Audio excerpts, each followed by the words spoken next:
राजा और एक कन्या की कहानी। दिल को छू लेगी ये कहानी। एक बार की बात है, एक राजा शिकार करने के लिए वन में गए। एक हिरण को देखकर उन्होंने अपने घोड़े को उसके पीछे दौड़ाया। हिरण का पीछा करते हुए उनके बाकी साथी उनके पीछे ही रह गए।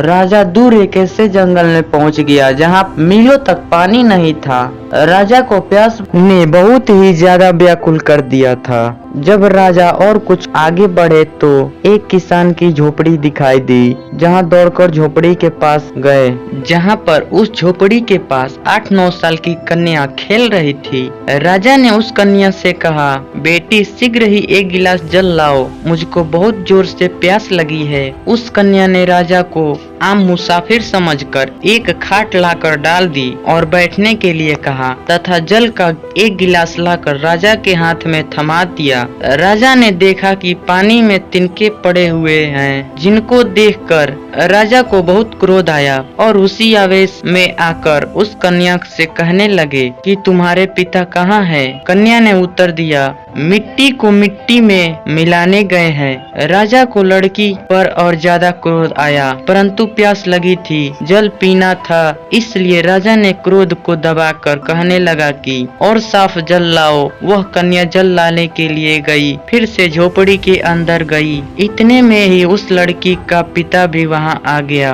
उसने तुरंत राजा को पहचान लिया और उसने प्रणाम किया। राजा को और कहने लगा कि हुजूर, आप एक गरीब की झोपड़ी में कैसे पधारे? राजा कहने लगा कि मैं शिकार के लिए वन में आया था, अपने साथियों से बिछड़कर दूर आ गया हूँ। मुझे बहुत जोर से प्यास लगी थी। यहाँ तुम्हारी कन्या से मैंने जल मांगा, तब तुम्हारी कन्या जल में तिनके डालकर ले आई। जब मैंने तुम्हारे बारे में पूछा तो उसने कहा मिट्टी को मिट्टी में मिलाने गए हैं। कन्या के पिता कहने लगे, हुजूर, कन्या ने ठीक ही उत्तर दिया है।